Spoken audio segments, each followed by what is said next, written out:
The Eagle Eye Podcast.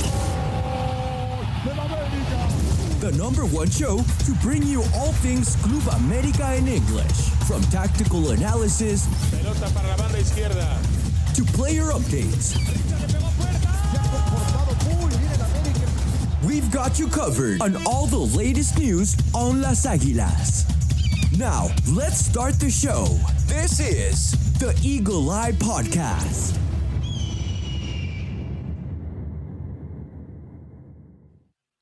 Hello, ladies and gentlemen, and welcome back to another episode of the Eagle Eye Podcast. Today, we're going to be bringing you guys all the latest news in regards to Las Águilas del América, and then, of course, we're going to get you guys all ready for the matchup against Santos Laguna on Saturday as well. So we got plenty to talk about here, a lot to get through, and hopefully, along the way, we find some optimism for this team. And joining me to do so in search of that optimism, it is none other than Mr. Chris Rivera. How you doing, man?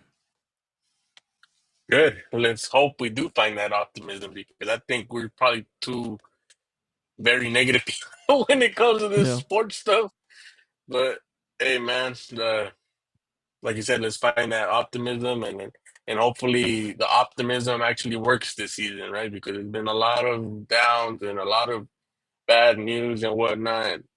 Even though the high has helped, right? From all of this, it helps that we've seen worse days than what we currently are living through with America. Absolutely, but it feels like it's been the darkest of times in such a long time for Las Águilas del América, and it's not just one thing, right? It's not like a single factor that you can kind of just be like, well, if only we fix this, all our problems would be solved. It's a multitude of factors that you just feel like you really do feel like everything's going up against you at this point in the season. But let's get into that. Let's talk specifically in regards to America and the news that we have coming out of Coapa. But before we do so, I just want to give a huge shout out to AJ and the ladies who are playing tonight against San Diego. So the ladies are out here in California. So if you guys prefer to go watch that instead of watching this on the live show, we won't by any means would think otherwise. Go watch the actual America side that's actually winning and doing things good. But yeah, shout out to the ladies who look like hopefully they can get a good result tonight against San Diego. And if you're listening to this post live show, then you guys would have already known the show. So I mean the result after the show. So let's get it cracking here. All right, AP Jr. saying let's go. He's excited that hopefully about I don't know if he's excited about the podcast being on or the ladies playing. But maybe it's both. But back to kind of what I was mentioning in regards to just this gray cloud looming over America and Coapa, Chris. The latest news coming out today is that there's reports of Álvaro Fidalgo being injured. Now, this isn't 100% confirmed because the club hasn't come out with an actual, tweet with that that graphic that has haunted us this whole season, right? The medical graphic. So they haven't officially came out and diagnosed and said what Fidalgo has. But who was it? Julio Ibanez came out and said that Fidalgo went down with an injury and he should be out for at least a week's time, which is against obviously Santos this weekend, and then you have a Tijuana midweek. Yeah. So that is the news being reported out right now. Chris, I mean, it's Julio Ibanez. He's probably the closest person in Coapa out of all the reporters, I would say, to kind of the institution and to these players. I'm assuming that this should be about 99% true or somewhere in the 90s where you think, yeah, this is terrible. This sucks, and it's just probably a matter of fact until America comes out with that tweet. Yeah, I mean, I can't imagine him lying, right? Something serious, and he's also known for breaking bad news, right? We're linked to someone, and he's the first one to say, "Oh, that's not true. That's not true." So Big blow, man. It's very depressing. I think we all had the same reaction. We all fell to our knees in the at Walmart or whatever, whatever the joke is. But yeah, very devastating loss. Very, I think people will sit here and say it's Cholos, it's Santos, but you can't even say that at this point of the season anymore, right? No. If something goes wrong, they're gonna exploit that, and it's just a huge loss, and it's heartbreaking. Yeah, and not much so necessarily. Not to say that this injury is the one that is is the one that's felt the most across out of all the injuries we've had. It just feels like America just can't seem to catch a break, and I think that's the most devastating part is you feel like you're building something, there's some traction. Obviously, it was Fecha FIFA, but the big thing was you're coming off a good, decent victory against Chivas in this friendly, and so you think, okay, morale boost. There was obviously the huge concern, and the biggest thing was that El Buffalo Aguirre was stretched off the pitch, and so that didn't look either good either. I mean, the good news is that he's training, and it looks like he might possibly be able to feature on Saturday. So it's not the worst condemning news. But on top of that, you add the fact that Fidalgo is going to be out for at least a week's time. But with America, you just know that they're not going to risk these players. So it's not a week's an injury that's going to keep you out a week. You feel like this is going to be an injury that's going to take at least 2 weeks, and then maybe he'll feature on the bench in this next game after that. So yeah, it's frustrating all around. You just can't seem to catch a break, and like I was telling you, like I'm honestly just trying to find some bit of like faith and hope to continue the season, but it just at one point Dylan even said, let's just throw the season away at this point. Like what's even worth it at the end of the day? And I'm not saying let's throw in the towel, by no means necessary. Of course, we're America, we can't do that. We're obligated to win, even if it's all youngsters. But it feels very draining right now if you're an Americanista. Like there's no such thing as good news. It's just nothing but injuries at this point. Yeah, I actually see people on Twitter say, "Hey, like we have more important tournaments next season, like Champions Cup and whatnot.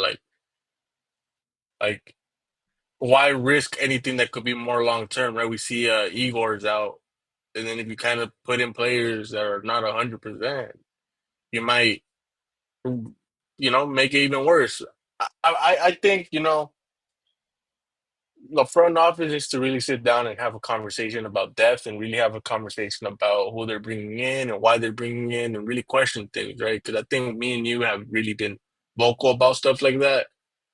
I think, you know, I think sometimes Baños can be very cheap, right? Like if you're investing on a young player, for example, right? Mm-hmm. But they're asking too much. Well, you got to ask yourself, is that a investment better than a cheap option that I'm going to bring in that won't pay off in the long term, right? And I think that's kind of what we're seeing right now. I think I mean, Cervantes, for example, right? You ship off Naveda because he wants more minutes, and he's getting that minutes over there at Santos. But you bring in Cervantes and you bring in Jefecito, and they're really here for these emergency moments, right? And they're not, or at least not Cervantes, right? Jefecito hasn't had the opportunity to really showcase, and now you're having Cervantes put in there, and he's not living up to the standards, right? So to me, I think the front office, because you're not going to fire anybody because of this. Like let's be honest, right? You're just not going to fire anyone. I think Baños has had way worse seasons Yeah. to where he should have been gone and he wasn't gone. So for me to sit here and say, oh, he's going to leave now, I don't think he'll leave. Jardinez probably safe because of the CONCACAF Campeones or the Campeones Cup. I think that gave him a leash. I think they're probably saying, you know what, this season isn't a waste because we won that. And I don't think the players are necessarily in the hot seat either because they're probably saying, look, I'm trying to go out there and play. I'm not, you know? So Yeah. Well, and I know some people might be disagreeing with all that, but I do think it is one of those things where the front office is probably going to have to just look at everything very different, because obviously I'm not looking at it as defeat. You still have to go out there and play. And best case scenario, we win the next two games. We hit into that Monterrey game kind of saying we're banged up, but we won these two games and we could breathe now. But at the same time, you have to just look at it from a competitive standpoint, right? A lot of people will sit here and say, well, put in the academy players, right? I think the academy players have shown that they're not even competing with some, or not. I'm not going to generalize it. I don't know. I think we would both agree that there has been academy players that probably do deserve to play more. But I think generally, I don't think academy players have shown like, hey, I could beat out Alan Cervantes, or I can't beat out a Jefecito. I can't beat out these players that are struggling really badly. And it's all in training, and you see the results in the academy, right? And they're not doing good there either. So just imagine facing professionals who have the experience. So it's a tough situation, right? There's a lot that needs to be cleaned up, but it's not an exaggeration of a rebuild either. It's just one of those things where it's like, all right, new people need to come into this academy and develop these players, and we need to do a better job with these depth signings that are not coming in and being at least good enough. I agree absolutely. I think that the board is gonna have to, the front office, excuse me, is gonna have to sit down and analyze this season. And obviously, you chuck a couple of things to just bad luck with the fact that you have so many injuries, and it's unfortunate the way that things have fallen for America. But at the same time, I think that they have to own up to some responsibility that they didn't reinforce this team, one, the way that Jardine wanted, and two, kind of in the most soundest of ways when it comes to not just depth, because you can throw in a bunch of players and call that depth, but I think the quality of depth, I think, is the importance Yes. that we lack at this moment. And AP Junior vocalizing the fact that he's very pro anti Baños, and I think a lot of people are. And I mean, it's kind of been the general theme of Baños with America in his second spell, right? This time as president, that things have just not flown well and been well with kind of his decision making. And we talk about him kind of being a little cheap, and at one point he had to be, right? Because America's financials weren't sustainable in that sense, right? We were kind of a little bit in a hole, and things have turned around since then. And America should not be cheap at this point. America doesn't have an excuse in the financial department that they no longer have funds to do what your Tigres and your Monterreys are doing. They have the money for it. You won money for winning the Clausura. You won money from the Apertura. You won money from Campeón de Campeones. You won money from the Campeones Cup. You won money for being the best team in the league. Don't forget that there was like a $1 million prize. I think they won money off a Leagues Cup too.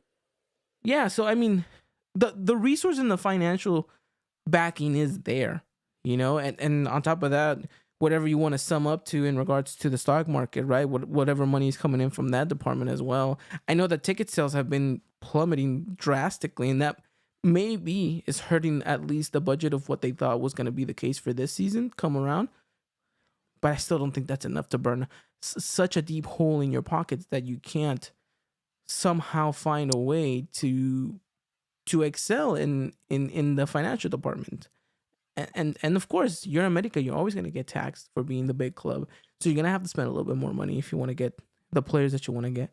That's just the reality it is. I mean, a bicampeón coming in for a player is not going to be able to get him for like 10-20% off. Like, they're going to add that 10 to 20% to the sale tax. So you just have to be smart and know that these are the things. But that's when the team that's dedicated to analyzing and finding the right players and saying, look, you're going to spend the next amount of money for this guy, but this guy's going to be the guy, And so we need to find a way to refine ourselves in that department. And I think you brought up something that was great, and something that's overlooked and has been overlooked for so many years is the academy. We're now being forced to use our own product, and we're not really liking the results. We're not really liking what we're seeing. right? There's maybe two names out there that could potentially be Club America-esque players, right? And that's Isco, and it's looking like Miguel could be one of those players. Dagoberto too. And Dagoberto as well. Fair. I'm sorry, there's three. You're right. And obviously the best one that's probably looked is Dagoberto. Can't believe I forgot him. But yeah, And he didn't even develop in recent years. We sent him to Belgium. Like, remember that he was in Belgium getting developed, and yeah, I think it's gonna be interesting. But AP Junior put in a really good comment here saying, "Hear me out. It's time to rebuild in every way. President, coaches, obviously except Harine, bringing coaches with pro experience in the lower categories and first team players too. I'm so sorry, but it's time to be great." And look, I'm not saying that AP Junior is 100% right or 100% wrong. I think that, yeah, he's right that there is a need to freshen things up. I don't think we need a completely restructure. But the truth is, yeah, like you mentioned, Chris, there's things that we have to look at with a little bit more of a fine tooth comb over it, because maybe we were blindsided by the fact that we won back-to-back championships and tag on 3 more titles after that. So yeah, I mean, it's gonna be an interesting off season. Not so much winter because it's just such a quick turnaround until the next tournament starts. But I think next summer will be interesting regarding on how the second half of this soccer calendar year goes for America. it might really depend also when we get eliminated. I think there's very little optimism, right? We kind of, that's kind of the theme of this, right? Optimism. We want to be optimistic, but at the same time, we're kind of seeing like, well, yeah, I mean, you look what you just said right now. You said when we get eliminated. yeah. No. But I just say it like, let's say we do win the championship, right? Let's say we do. Well, a lot of the stuff we went through, it kind of gets erased, right? It kind of gets, we brush it off. And you're not really thinking about next season. You're kind of just saying, all right, became champion, now stuff focusing on the fourth. And we're probably going to deal with the same issues. Maybe not. I don't know, right? But let's say it becomes a negative result, right? Where we're out of here very early. Well, it is the winter transfer. It is the transfer for the winter, right? But you're starting very early. And so in that case, I do expect, not necessarily the clean house, but I do expect like, all right, there's players out there that you could definitely bring in. And there's definitely some impact players, right?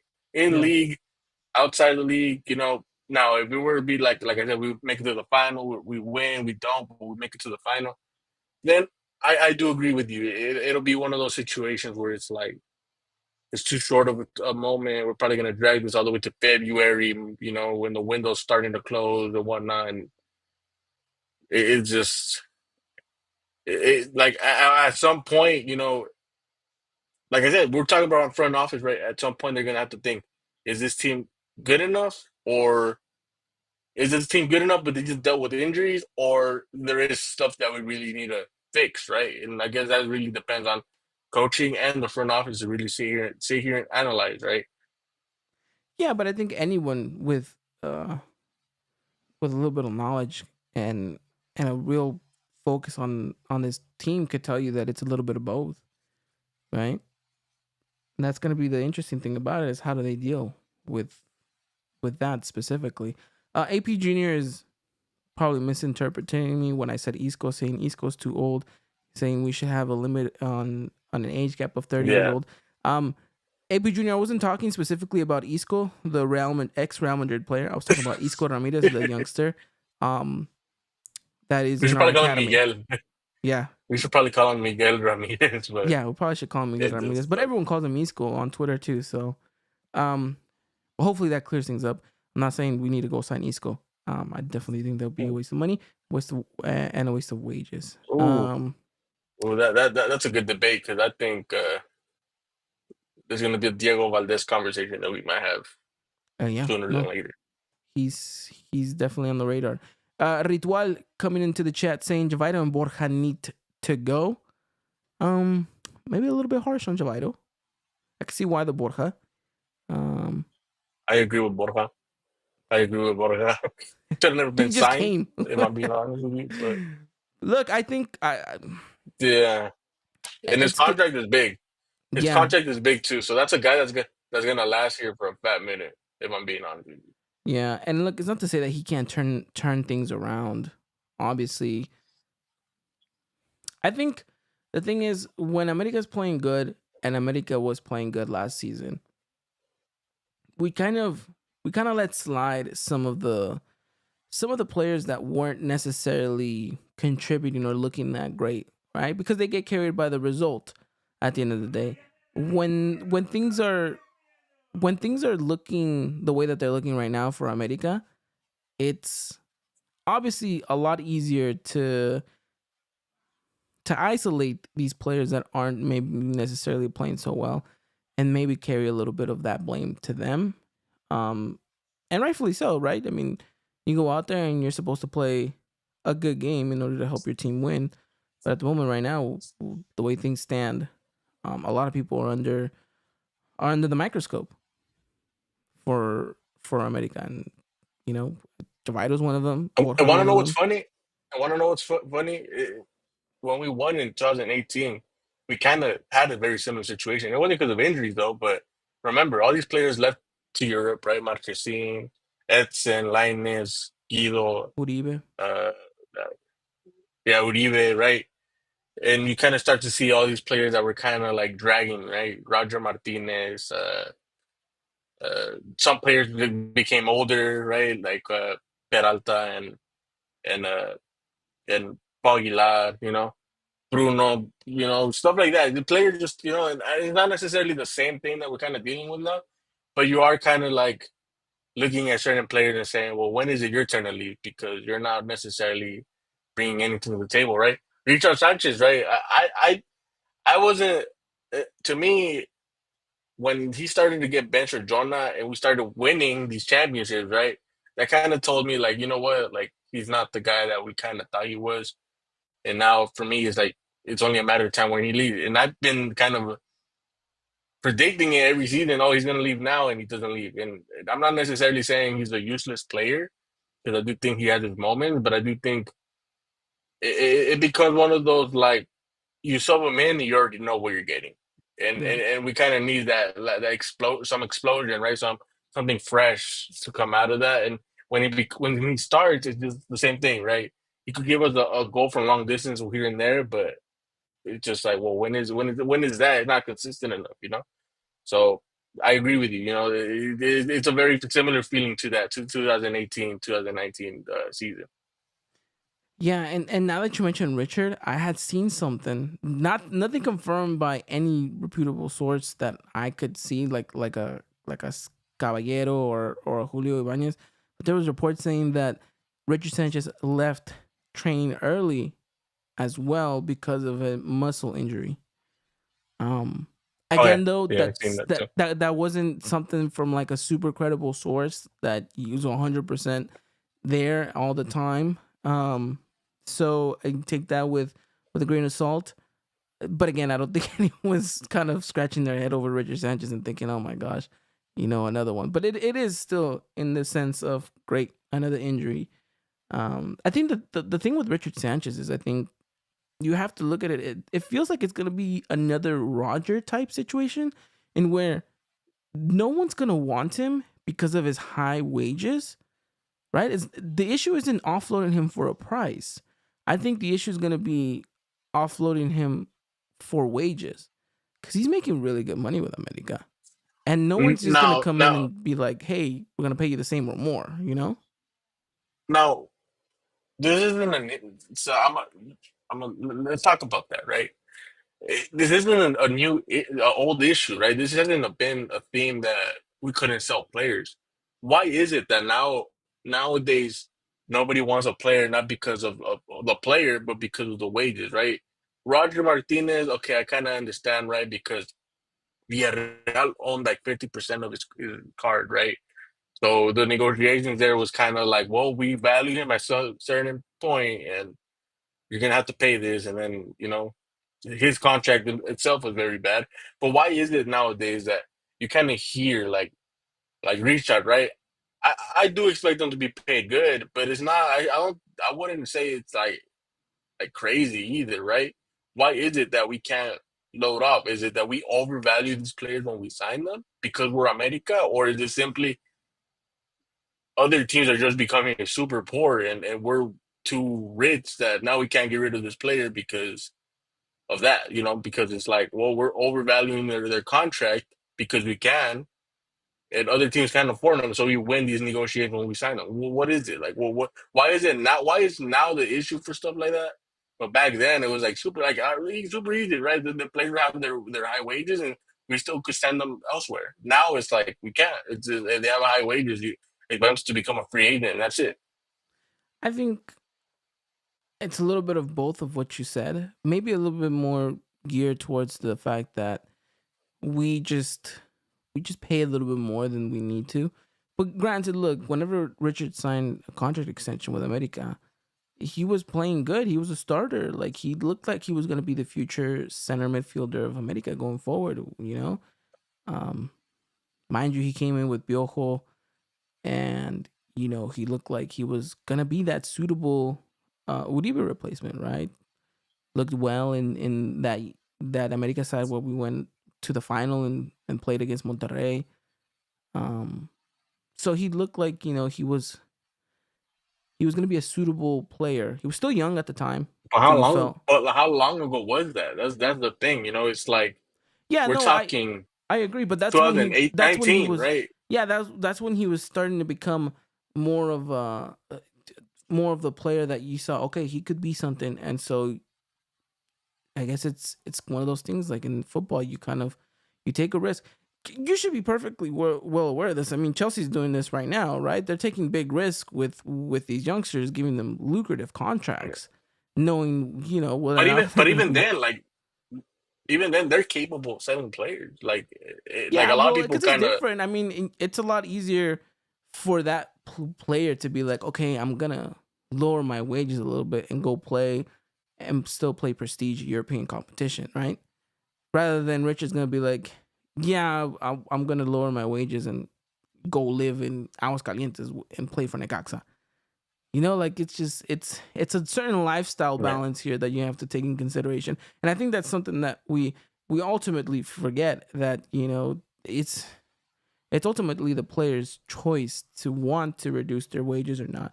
Some people will, and some people will be like, yeah, I want to play. I want minutes. I want to be showcased because I want to keep playing for my national team. Yada yada yada. For some, they're like, I'm making good money here. Why am I gonna say yes to lowering wages when I'm good here? I'm comfortable here. And then I can You, start planning the future after X amount of years. So you know what America needs to start doing? They need to tell them we're not registering you. You leave on loan if you need to, but because I think it also has to become stuff like that, right? Where it's like you negotiate with a team and say, look, we'll send them on loan, but obligation to buy. You have to buy them. And the player could be like, you know what, I like it over here, or I'm forced yeah, to, whatever. But I think players want to play, right? And if you kind of say, you're going to say, well, so you're going to just say you're going to receive that check, I don't think that any player will sit there and just accept that. I really do believe that. And I think America, like, to me, is it a Baños? I don't know who does the contract, by the way. So I don't know if it's a Baños issue. It could be someone else. I know there's a lot of people in the front office.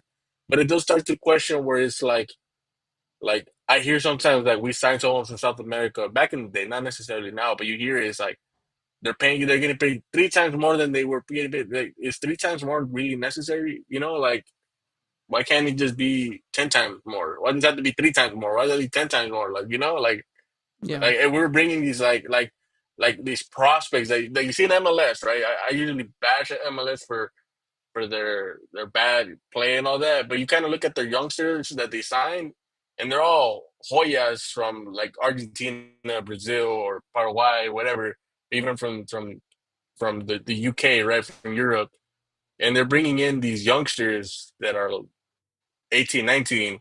But it's like the idea, like okay, like European teams wanted these players. We got them. We're gonna develop them, and we're gonna sell them for like 30 million. Like that in that sense, I understand when you overpay a player, right? But it's like you're bringing in kind of like average players, or not average players, they're best players in their league, but it's like you're over investing, in my opinion, you know. So then you bring them in, and now they don't want to leave, or they can't leave because it's like you overvalue them. Like like when Richard came, did you really look at him and say, "Oh, he's going to Europe"? Like I don't know if we, you know, maybe in There was a hindsight, time right? when But it was talked about, you yeah, know. I guess you're right. I guess this is, you know, like I said, in hindsight, you probably say no, but it's like at, Yeah. at some point it was a conversation, and now you're kind of stuck. You know, was it a bad investment? Was it a good investment? Like I don't even know how old he was when he got here, but it feels a lot like forever ago. No, Yeah, he was young and you've 20s. talked about it yourself. You talked Yeah. about it yourself Yeah. too when it came to investment. Said, you know, we're buying players who, yeah, obviously perform, but we're trying to make that money back. That's why you don't sign 30-year-old players, right? No, yeah, absolutely. And you know, AP Junior is agreeing with you at the sense of saying, look, we got to give him an ultimatum, kind of like what you were Exactly. mentioning. And I'm sure that there's negotiation tactics that could work in America's favor. It's just, have we explored them? Do we need to bring in someone that's more kind of well versed in that and can kind of guide us in that direction? It's not to say that America has a bunch of dead weight and we just can't ship off players because of high salaries and stuff like that. I think there's just maybe 2, 3 players that we would think like, okay, they need to go, but the wages are kind of iffy, right? I think Richards one, obviously Nestor Araujo was another one, and then after that, I mean, you could chuck it up to somebody else, but the reality is that yeah, America is gonna be in a tricky situation come this January transfer window. Um, I 100% believe we veered off course of talking about injuries, and now we're over here already talking about uh about transfers and not being able to offload anybody. Well, it's a deep conversation, man. I think it's not. It's like, well, you and I understand the injuries, right?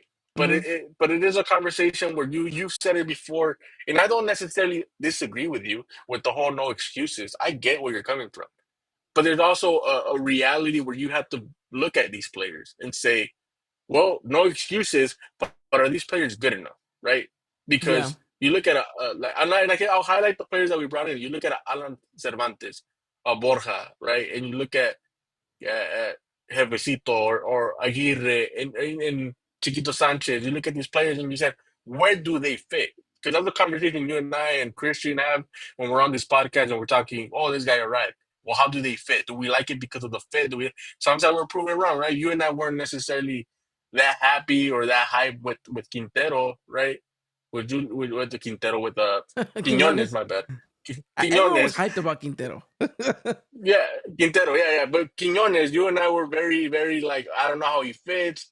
He play more of a second striker with Atlas. We don't play that system. He comes in and he performs, right?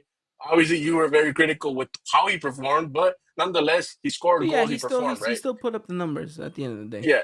And now you look at other players and you start questioning. You know, like there's some players that you plug in and you say, okay, I understand.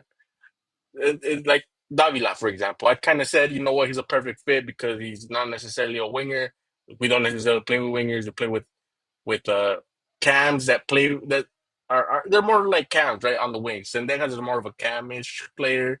Uh, Quiñones, same thing. They're not necessarily stereotypical wingers, right? So you look at these players, and that's the reason why we're having these conversations because we're just saying, you know, you should be able to just plug in a player to the system because I've said it before, Jardinez game isn't an individual game. It's a system thing. You plug in this player and he should be able to perform just like the starter. Maybe not to the same level, but perform, right? Yeah, We're and not the having that, right? We're no, not having that. So that's why we're having this conversation where it's like, well, injuries are very key, but the next man up should be able to just fit in there because it's a system thing.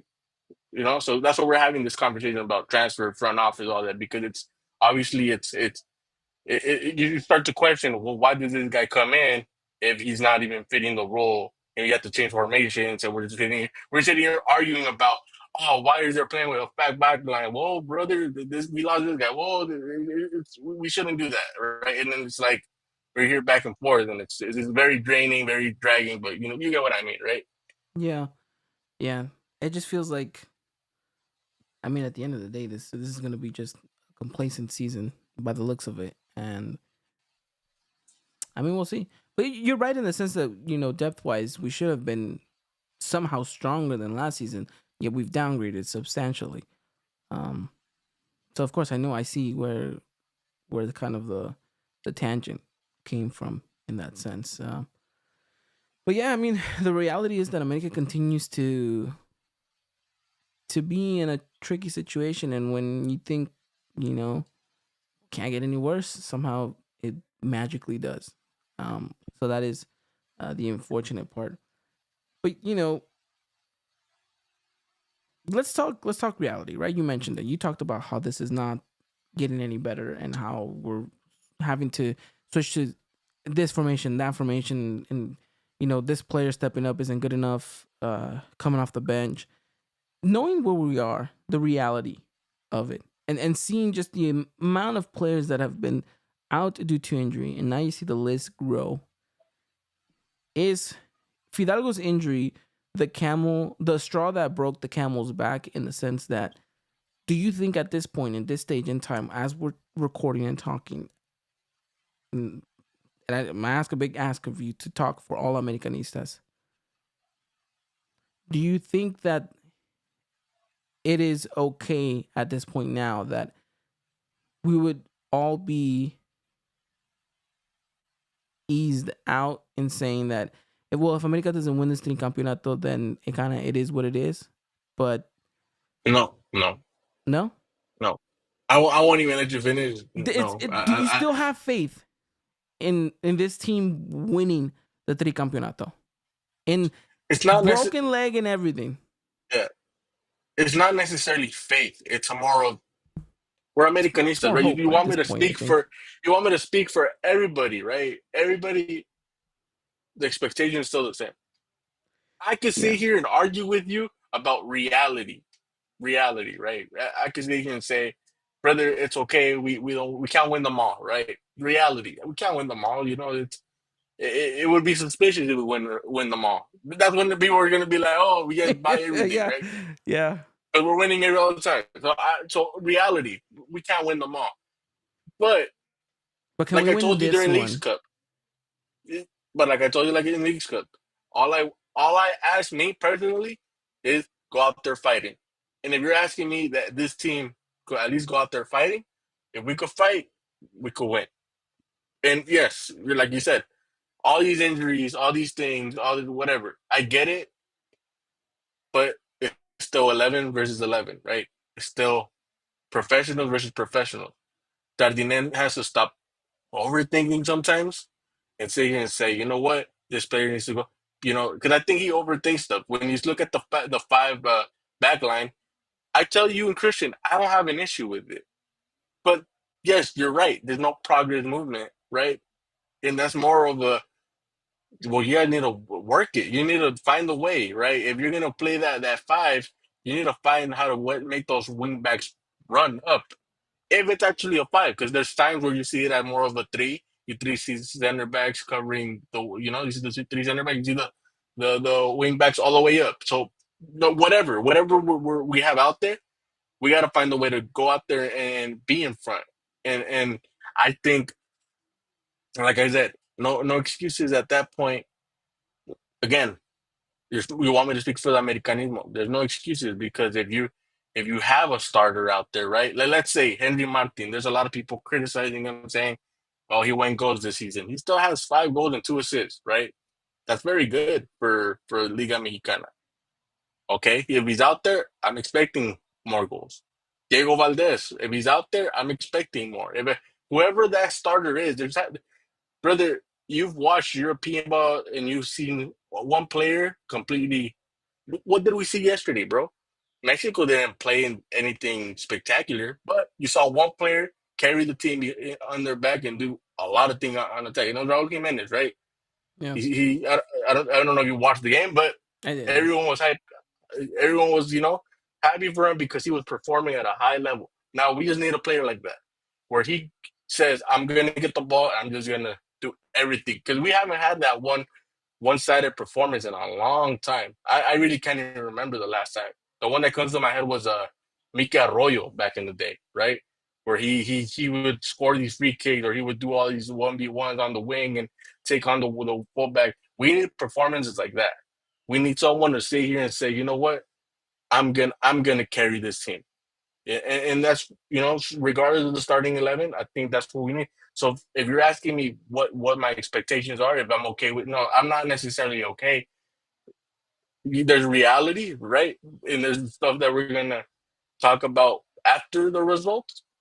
But before the results, you got to sit here and say, all right, we don't have this, we don't have that, but we have this. This guy needs to perform. This guy needs to do that. And if that goes on, we could win that game. You can't look at it from a whole perspective, right? You can't look at it as oh man, but we got so and so in 2 weeks. No, we got to look at it each game at a time at this point, and we got to find how to. Because every team has a different weakness, and we got to be that team that beats every team differently. Well, I think you did it, Chris. I think you found that optimism we were looking for. So I sound like a cheerleader, but hey, man, it but I'll just take it. I'll you take gotta it. find. We need to find it from somewhere. Look, the season is far from over, but it does feel like a heavy one. It does feel like a dreading one, and at some point never ending because of the way that things have piled up and stacked up for America. But again, it's not because I'm trying to make an excuse for this team. By no means necessary. I just go back to just a couple of episodes. I'm bashing this team. I'm heavily criticizing that's the way that they're playing and why they're not performing better. I understand that there's injuries. I understand that there's absences and this and that and the things that have stacked over America. But at the end of the day, we are America, and we don't have luxuries to be like, oh, woe is me. I have 10 players out. The expectation is, well, you got 10 other players that you can bring in, so get the job done. To some people that may seem outlandish. To some people, it may sound just right for a big club. But it's just the reality that we live in, and that is what America is all about. And talking about taking it one game at a time, let's talk about that specifically. One game at a time. And the first game coming up is Santos Laguna. A game in where I think a lot of us, when we were looking at this in the calendar, were thinking, okay, they're coming in badly bruised themselves. They're going through a rough patch, and they're going through something. But now you understand that there's even more of an injury crisis going on with America, and the fact that Santos always finds a way to show up against America. You just feel that this game, it might be one of those, a little bit of a back and forth in the sense of like, okay, who's gonna deal the final blow? Will it be America? Will it be Santos? And I think it's gonna be a tricky matchup. I don't think it's gonna be as easy as some people try to paint it on paper, just because of Santos' situation. I know that they're in last place, right? So they're. Oh, I I want to believe see they are. Puebla is, Oh but no, you're right. Puebla beat us, so Well, so mind you, yeah. oh, the limit, And then Puebla's out here fighting with coach and players. yeah. Last player is Santos. All right, look, see, Ooh, Santos. that's not But then again, 6 points Santos only Master. separate us.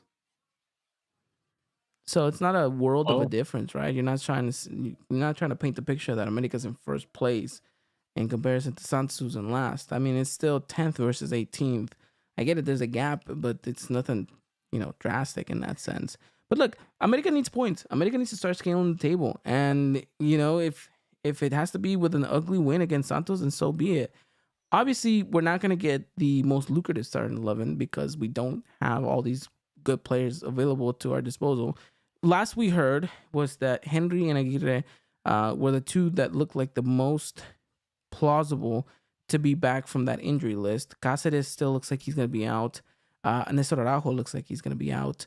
And then who's the other injury besides Fidalgo? who did you name? Richard has a red card. He's Richard not has a playing. red card. Cáceres is out. Wait, didn't Richards already Araujo's serve his out. 1-game suspension against Leon? I thought he got it against Leon.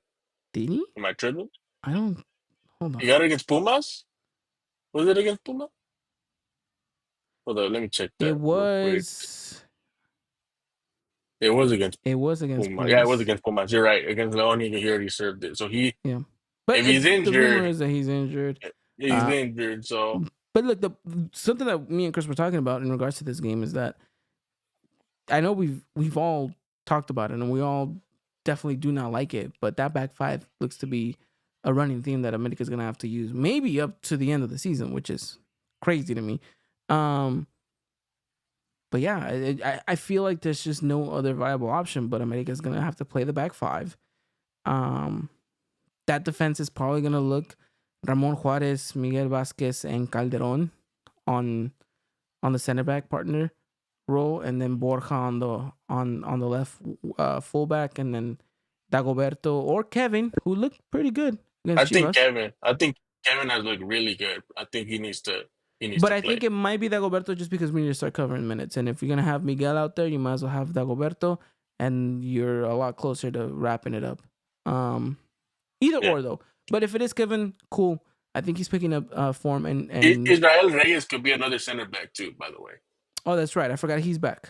Yes. So then forget Calderon, or maybe Calderon plays on the full on the wing back position. Although I don't think a lot of us really like him going forward as much as Borja. But again, we'll see. It could be either or.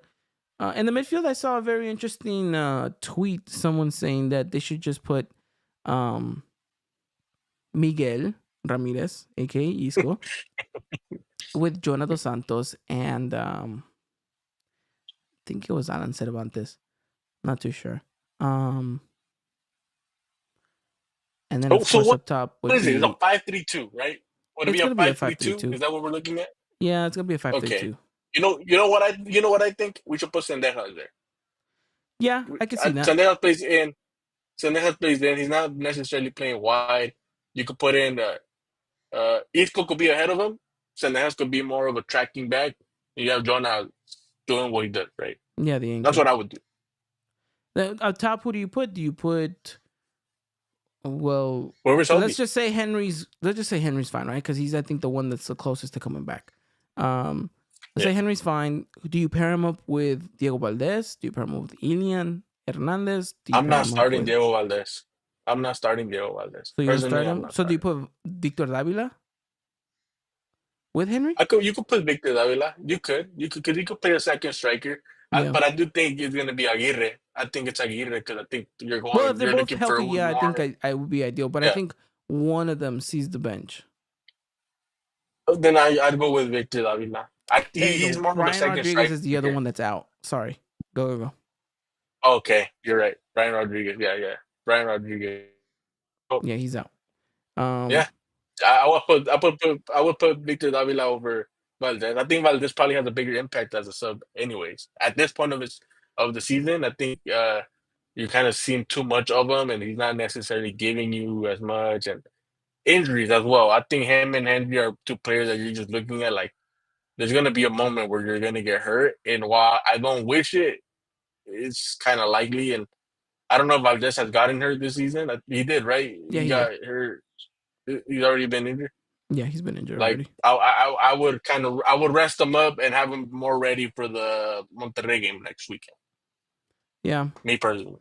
Yeah, because you have to also look at it. It's gonna be such a short turnaround because you're gonna go and then you have to go travel to Tijuana not too later on in the week, play that midweek matchup, then travel back home and start focusing on Monterrey. And I think Davila needs to adapt faster. He hasn't been playing bad, but I think you kind of have to get him going now. And I think this is probably a good game to get him going. Yeah, no, absolutely. I think this could be his game, honestly.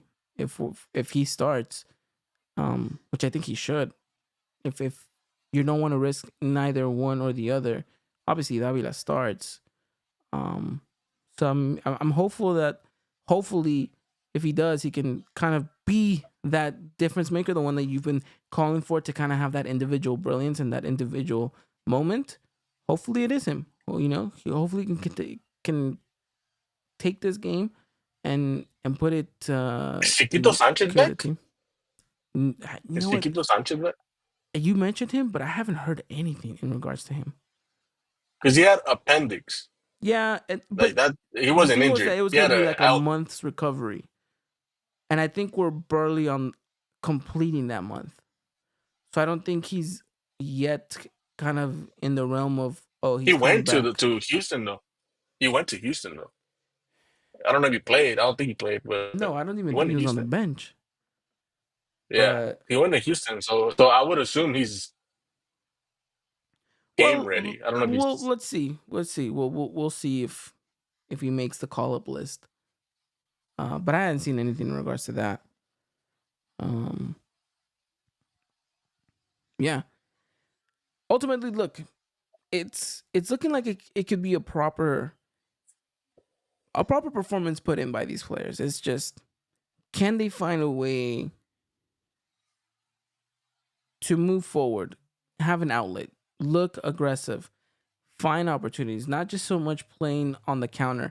Because let's be honest, Santos is not going to come into the Estadio Ciudad de los Deportes and try to take the game to us. Like, the reality is we have to take the game to them. They're going to try to do the counterattack. They're going to be the ones to try to nip a goal against us, against the run of play. America can't resort himself to that, right? The only reason we're playing this formation is because, well, we really couldn't have any other way around it. So let's see if America is able to kind of grow and use this game as, and I know I feel like I've been saying this all season long, but use this game as as a catalyst to kind of propel the team moving forward in the season. Because again, time and time again, we've mentioned it so many times on the podcast, is it's not so much as how you start, but how you finish the season with Liga MX. And if America can get on a good run, get a good performance, even if it's not with the best players, momentum and confidence can go a long way. And you'd expect that America is able to keep that fire, that candle burning just long enough to get them through a deep run in the playoffs. And so it's got to start here, Chris. I mean, I know we've said it before against many other teams and many other games, but you truly feel like if there was one opponent that it had to be, it just with the circumstances that they're coming in with, it would have to be Santos.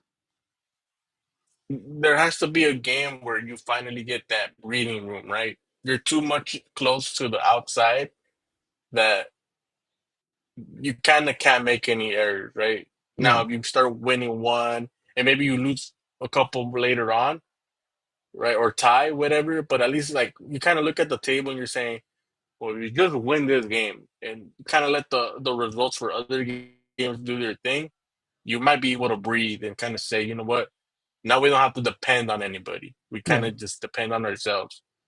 And right now, it's one of those things where it's like, let's say we lose. Oh, well, someone from behind could win, and now we're out. And it's like, well, now we have to depend. And you don't want to. That's a very old America thing that we grew up with, where we had to depend on other teams. I have not felt like that in such a long time, but that's really how you feel right now. That it's very.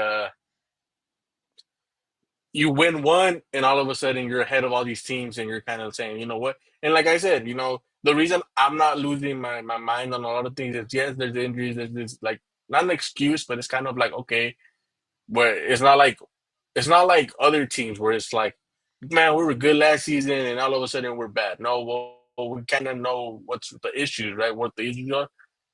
Like you're not necessarily asking Jardina to get fired. So for me, that's why I'm kind of patient with, or kind of cool with all this. But at the same time, you look at the table and you're just like, man, if only you just win one and you jump over all these teams and we'd be cool. You get in high into the Liguilla, and that's all that really matters, right? That how you Yeah. get into the Liguilla. We don't even have home field advantage technically because we're not in our home, right? So at that point, you're not necessarily looking at it as in like, well, they have to come to the Azteca. No, they have to go to the Estadio Azul. Like, okay, I don't know if the fan Yeah. base is gonna show up even in Liguilla, right? Like maybe it's a clásico, but you don't even know if we play like a San Luis, if we're gonna in Liguilla or someone, right? You don't even know if they're gonna show up in that stadium. So for me, I'm just looking at it as you know what, just get in there, get in hot, and that's gonna be our saving point of the season No, or our absolutely. And motivation. You know, yeah. And if America was still playing at this statistic, I would feel much better about this starting 11. There's something about being able to play at home that is different, and that's the thing. America has been lacking that home, right? And I spoke about it at the beginning when we were doing our preview that this was going to be the beginning of a long, but long, long journey for America, playing on the road for an entirety of a season, because you're never really going to feel at home. Whether you're playing in Toluca Stadium, whether you're playing here in the States, nothing's going to feel like home unless it's the Estadio Azteca. And the reality is we don't have that stadium for another 2 years. So, I mean, luckily it's almost the end of the year, so one more year to go, right? Still, though, it's heartbreaking to not be able to kind of have that presence of that safe, that peace of mind knowing that America is at the Estadio Azteca, even if the fan base wasn't always showing up in numbers, but at least the presence of having the Coloso de Santa Úrsula there is just, it's different, absolutely different. But yeah, and honestly, Chris, I'm looking here at the calendar. This is the final stretch of the season. This has to be when America picks up. This has to be when America starts kind of taking control of their own fate. And it starts off against Santos, and then afterwards you have a tough road match against Tijuana, but a very winnable game if you plant yourself correctly. Obviously that Monterrey game is going to kind of be the big deciding factor as to where you are. But again, a winnable game in every sense of the word. So again, it will be interesting, but I guess we'll see what happens come Saturday. And that game is going to be live via TUDN, and I think VIX as well was promoting it.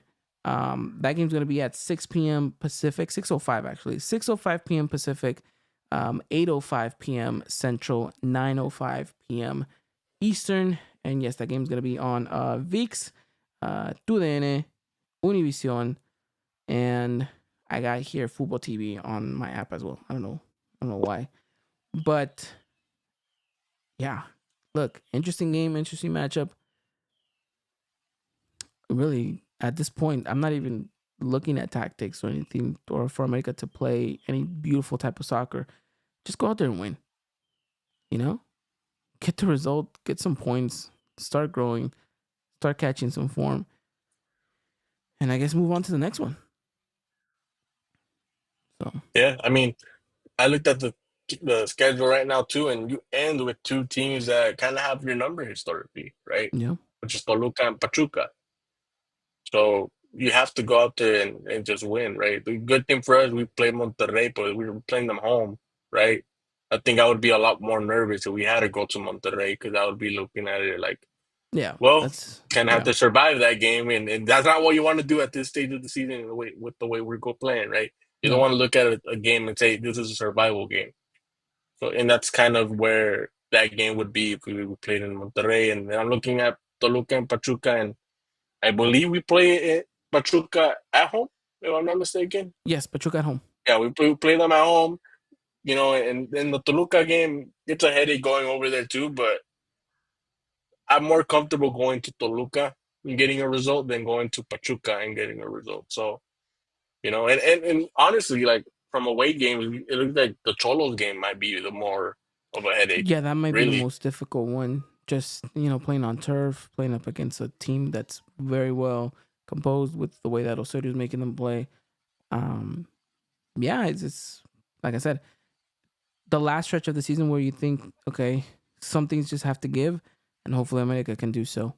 Give me a prediction though for Saturday. How much optimism did you find throughout this podcast, and how much are you putting it towards Saturday's matchup? I'm going with I want to say 1-0, but part of me feels like there is going to be a goal on their side, so I'm going to go with a 2-1.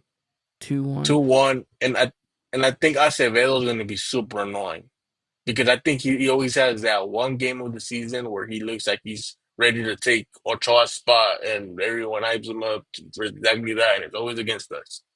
So I would say 2-1, 1-0 around there. Okay. I'm going as optimistic as I can ever be in a season like this. I'm going 2-0.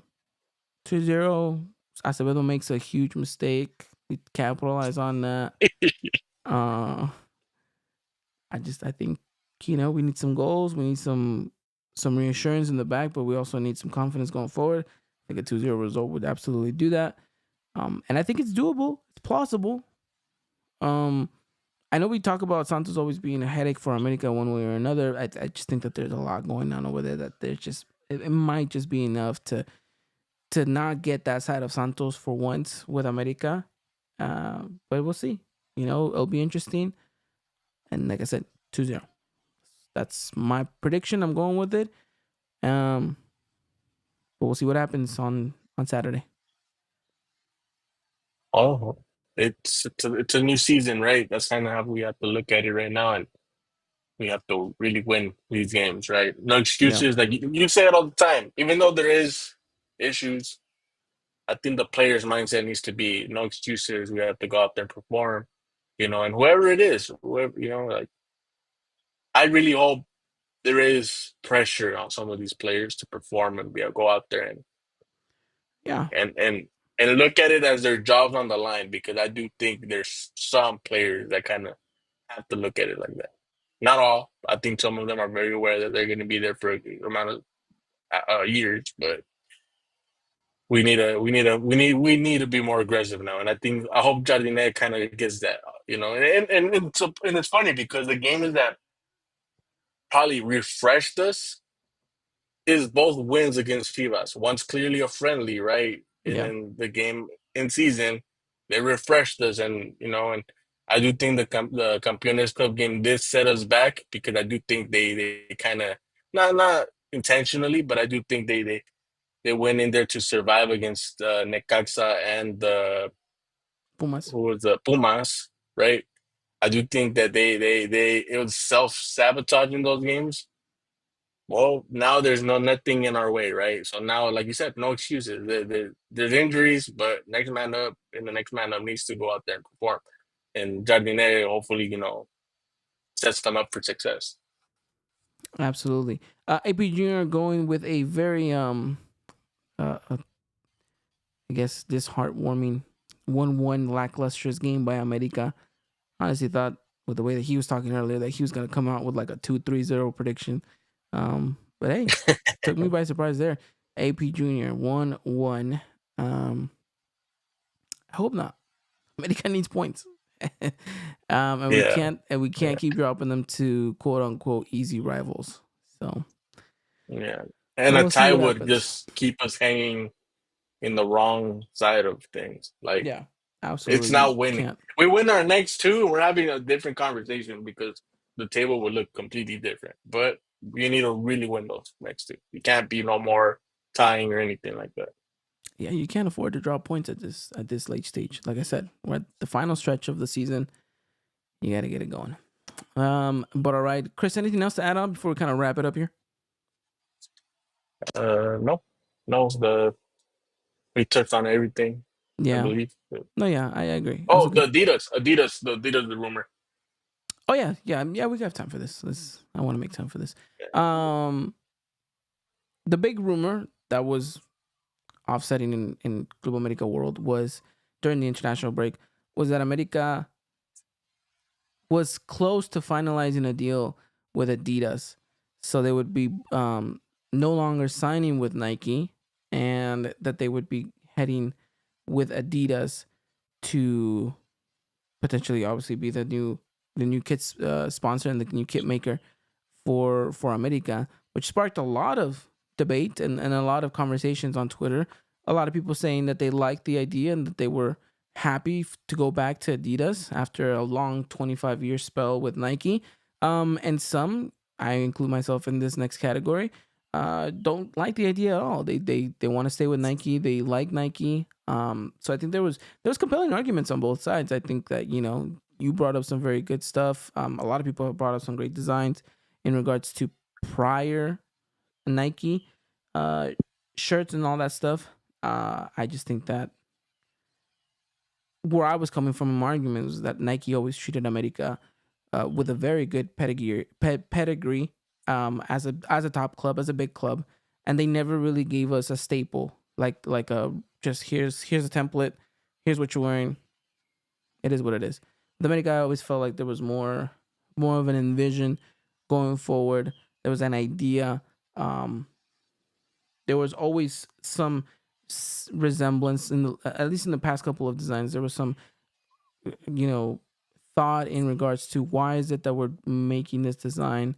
A lot of tributes to prior jerseys. So a lot of things that I think Nike was doing right is what I fear Adidas is going to get wrong with America in regards to not giving us that same treatment. But again, I could be wrong. I mean, if Adidas is looking to buy our rights to be, to be the shirt sponsor, I would feel like they would come in with the same intentions.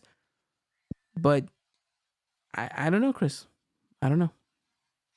So let me ask you this from a business side, right? Because what I've seen is that America kind of took away the offer that was for the league, right? Where they were going to dress code them, uniform for everybody in the league, just like they do in MLS.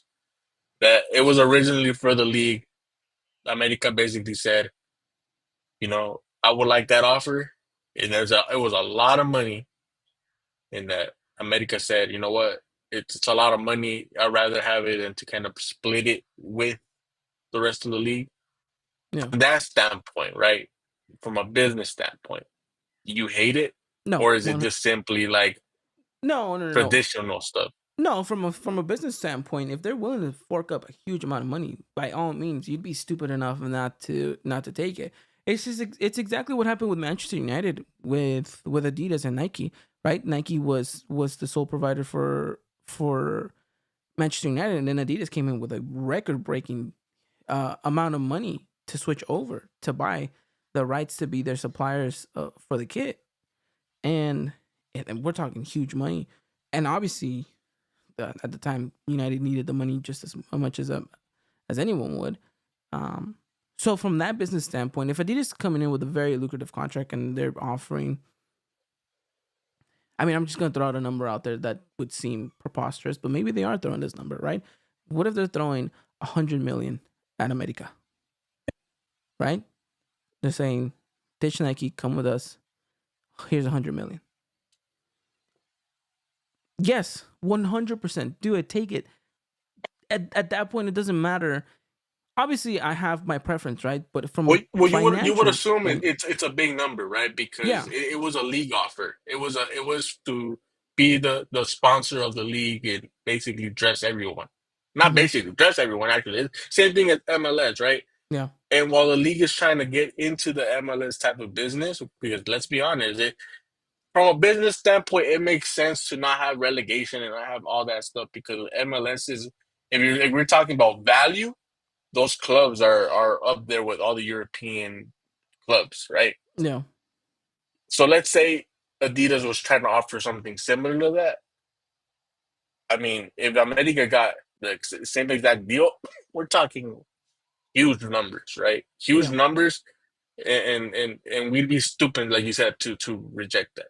Absolutely, absolutely. If it's just kind of like the same amount of money from what Nike's offering, because obviously the contracts with Nike's written up, so America needs to make a decision um, as to whether or not. Look, I hear a lot of people saying that America's deal with Nike is over and that automatically. I think America's deal is over contract wise is running out, but I think Nike still is gonna suit us up next season, and after next season is when the new contract for Nike or Adidas would kick in. Um, What I also read is that Nike's getting out of the club business and just focusing on national team, which I don't necessarily fully believe because I I think don't. Yeah, I don't think so. they're That most would likely be. making good money.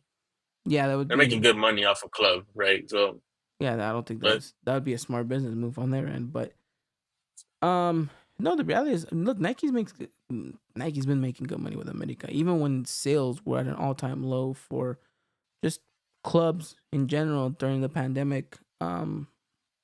Nike sold a very good amount of America jerseys. So America's always been a very good investment as far as Nike's concerned. Is 25 years of seeing some very good numbers with America. Um, So I don't know. We'll see. At the end of the day, it's gonna be who's throwing out the bigger cash. I would assume that Nike hears about these Adidas rumors and maybe ups the contract. I wouldn't say by a lot.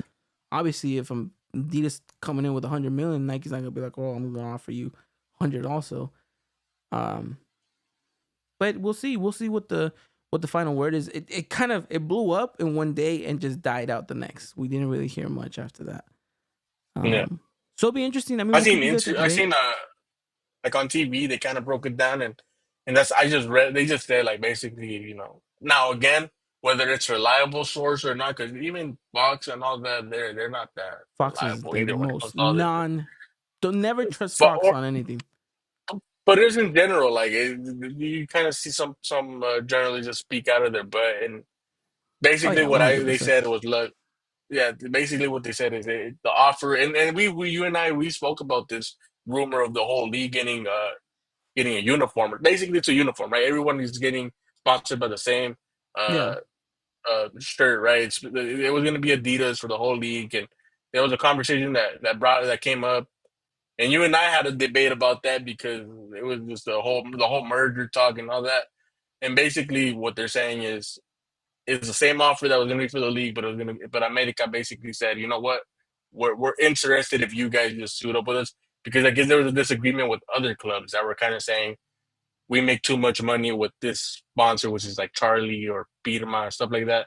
We yeah. make too much money with them that it Splitting it just just wouldn't wouldn't make make sense sense. to coach. Yeah, And they also look at it from our fan base probably can't afford, because we're a smaller fan base. We can't afford a Adidas kit for our fans, right? So we go with our cheaper option where we're making money. And so I guess America technically said, you know what, we're interested if our contract is running out with Nike. We're interested. they're like, Now, there's whether no it's true or brokers not, we're here. gonna find out. Yeah, yeah. I mean, they're probably like, hey, they'll buy it. Our fan base is gonna buy it, and Yeah, supposedly that's how all that came up. Well, we're gonna see. I don't mind it, but I guess it's because a lot of people are arguing the home kits, right? And for me, I have always been a fan of their collections, right? Whenever they drop, it's not just like the home kit, because I get it from what people say, template and all that. But I've been a fan of their like third kits, right, or their away kits too, right, for other teams and their collections. I don't know if you've seen the Tigres one that they dropped recently. Like I'm a fan of yeah, that, yeah, for example, or their Colombia one that they dropped recently too, their Colombia kit. yeah. A lot of people are liking it, a lot of people are not. Like I'm a fan of their collection. That's where but I get the counter argument saying, but they're very boring, and I guess it's a preference thing, whether you like boring or you like, crazier designs. Hopefully they don't disappoint us, right? Because then we're gonna kind of say, Yeah. well, we're boring. We're not a boring club. Don't be boring. No, absolutely. But like at the end of the day, like you mentioned it, it's gonna come down to the finances and what kind of money and what kind of money they're willing to splash on us, and we'll see in regards to that sense.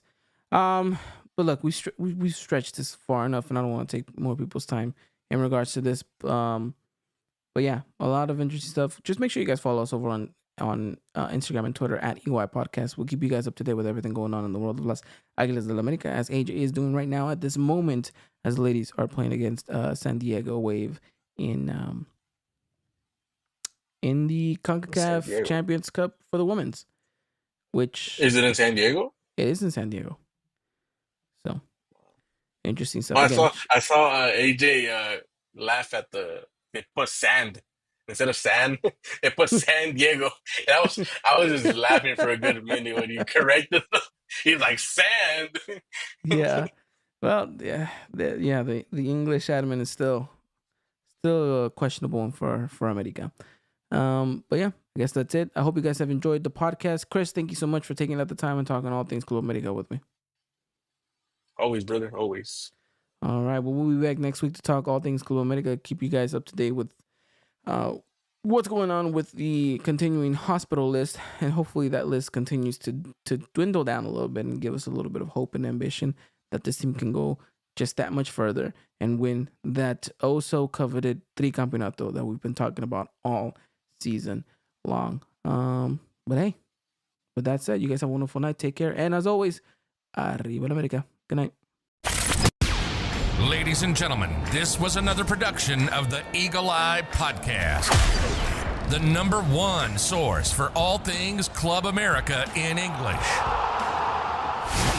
Make sure to follow us on Twitter and Instagram at Eagle Eye Podcast and get all the latest news and coverage. And subscribe to our podcast.